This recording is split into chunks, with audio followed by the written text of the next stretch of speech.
Hello, everyone, and welcome back to the Modern Moms Roadmap to Balance podcast. I'm your host, Kayla Nettleton, and we're continuing on our journey with a special series of Love After Kids. So, thank you so much for being here.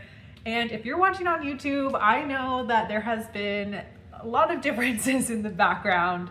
You've gotten this probably green background with not the greatest lighting, and then you've gotten me in my daughter's room with toys and stuff in the background, and we're back in our green room, which is my office, and I just love this color, but I did not think about the lighting issue that we would have. But with the changes in the time, the sun is out earlier, which means the lighting is really good in this room now, and I'm like seeing this glare in my glasses, but it's whatever. We're just gonna move on.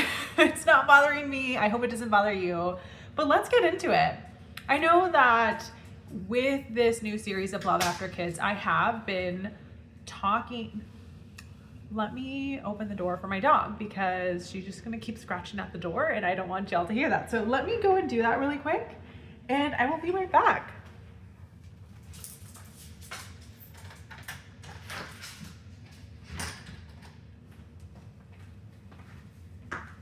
I think that is definitely going to be the downside because when she's done, she's going to come back and scratch at the door again. But hopefully she'll just be okay outside. And so with bringing in this new series, I have been talking a lot about couples therapy, and I had a thought that maybe some of y'all might be thinking, how do I know when the right time it is to go to couples therapy? And what I have to say to that is, if you're thinking about it, it's the right time. A lot of people think couples therapy is just for people who are like really in the weeds with their marriage or really having a hard time, or there's been infidelity, or the fights are just getting out of hand. But honestly, that is waiting way too long. And according to the internet, I've had good sources. I just can't think of a specific source off the top of my head. But there's a lot of research out there that shows that couples wait 6 years before they go and seek help with a couples therapist. 6 years.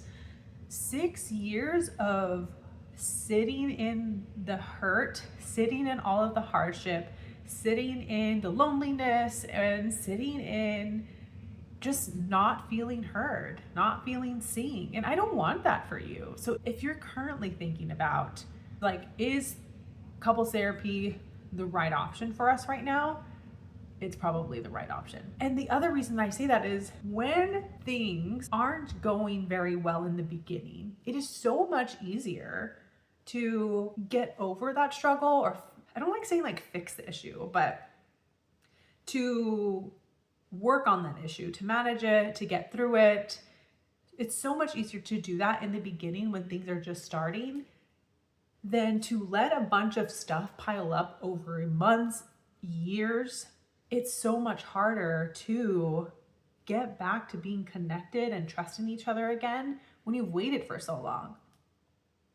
Couples therapy should not be a last resort. Many people use it as a last resort, but that's not what it should be used for.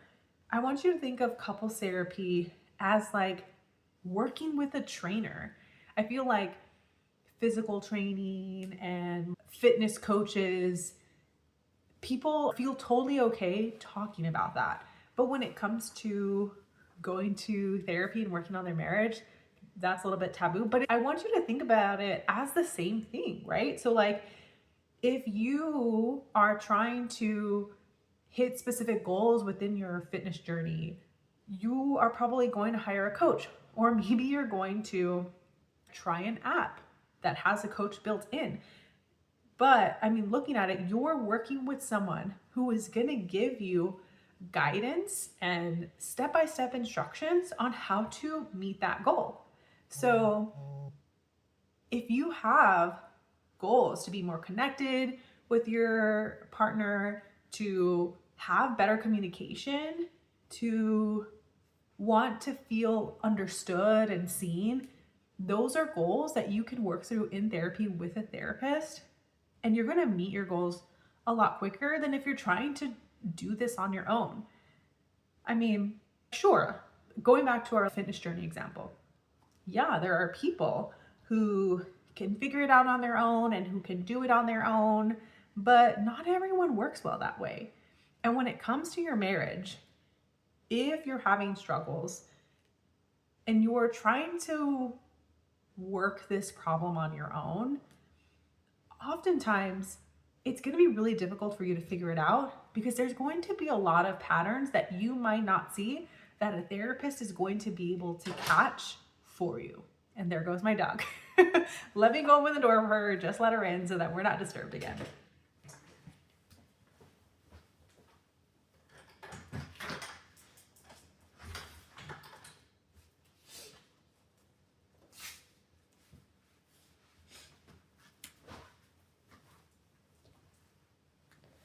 And I'm back. Okay, so there can be these patterns that your therapist will likely be able to catch before you can spot these things for yourself. And noticing these patterns is going to be so helpful in creating better habits for yourself. Because a lot of the times when we're trying to create better habits within our communication style and how we speak to our partner, how we speak about ourselves and speak to ourselves, when we're trying to build those habits, in the beginning, it is difficult to do that if you're unaware of these patterns that are happening for you, that are often learned from experiences through childhood, in the relationships that you saw, the relationships that you had, and how people were in relationship with you. Whether that was your parents or your guardians or just different family members and friends. You take those patterns and you continue those into adulthood if you're unaware or if you don't know what else to do or ways to do things better. So again, if you are thinking like, I don't know if this is the right time for me, it probably is the right time for you. And the other thing is, if you're still unsure, there is no harm in having a consultation with a therapist to chat about if they have thoughts on whether this is the right time for you, because they'll be able to tell you. And I encourage you to have consultations with therapists so that you can find the therapist that is the right fit for you and your partner. And that brings me to the other thoughts that I had. So earlier this week, I had posted a video on TikTok. And in that video, there is text on the screen that reads, I'm a couples therapist. Tell me the most unhelpful / unhinged marriage advice that anyone has ever given you. Then on another line, I put bonus points if it was a therapist. And there was an overwhelming amount of people who talked about how they had at one point been in couples therapy and they felt attacked or singled out by their therapist. And when it comes to couples therapy, it is very different from individual therapy because that therapist has to hold space for two people, at least two people, right? And they have to be able to support the marriage as a unit. And I think I've talked about this in another episode, but like you have one partner and then you have the other partner and then it's the marriage. So the therapist is there to support the marriage. And if you're in couples therapy and you feel like the therapist is taking sides with someone, that shouldn't happen. You shouldn't feel ganged up upon in couples therapy and you shouldn't feel attacked. And if something happens and you do take it in that way, I would hope that you would have a relationship with your therapist where you felt comfortable enough bringing that up.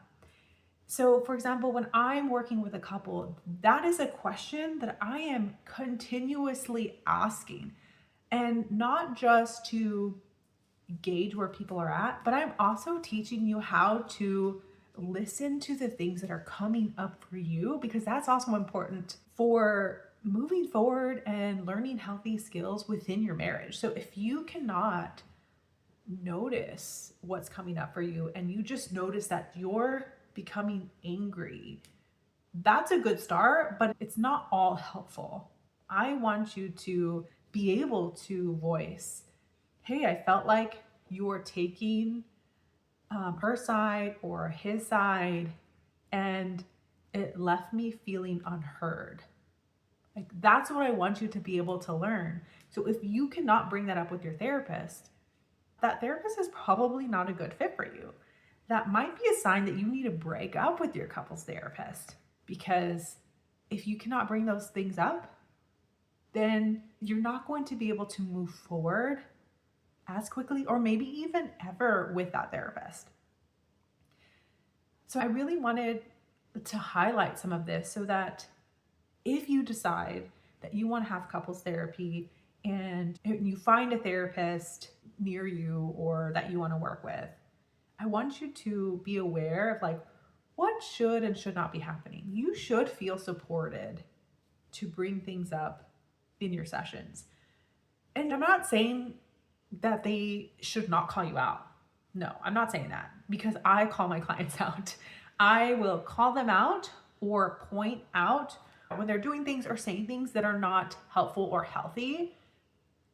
And what I will do is I will help them to be able to find the words, find the right phrasing that is going to be more helpful for them, for the point or whatever it is that they're trying to bring across. So if I was not calling that out, that would mean I'm just having you hash things out in your own way in the therapy session, and that's not helpful either. Couples therapy should not be a place where you just come and you're venting, or you just come and you're just rehashing all these arguments over and over again. That's not helpful, okay? That is not what couples therapy is. Like, couples therapy is a place where you come to find the guidance and are given the tools and support in learning new ways to be in partnership and relationship, in learning new ways to communicate things that maybe you've never communicated before. I got really distracted in that moment because I saw a hummingbird outside. Sorry. So going back, couples therapy is a place where you should feel supported to bring some of these hard things up. And sometimes you're gonna start really small and being able to recognize things that are coming up for you in different moments. Your partner's gonna learn these things too. And when you're learning those things together, it's easier to be on the same page than you trying to do this all on your own, or y'all trying to kind of like DIY your own couples therapy on your own. Because again, there's so much stuff out there that you could get lost in all of the information. So couples therapy is also a way to be able to move through these struggles a lot quicker. Okay. So if you have any questions about anything that I brought up today, or if you feel more empowered to find a couples therapist, I am accepting new clients in Texas. So whether you live in Texas or you want to drive to Texas and have a couples therapy intensive with me, that is absolutely something that we can do. Or if you want just support in finding a couples therapist in your state, go ahead and send me an email or comment below and I will point you in the right direction. And if you felt like this is helpful, be sure to subscribe to the podcast wherever you're listening. And I'd love for you to leave a review. So that is all for today. And thank you so much for listening. And I will talk to you next week.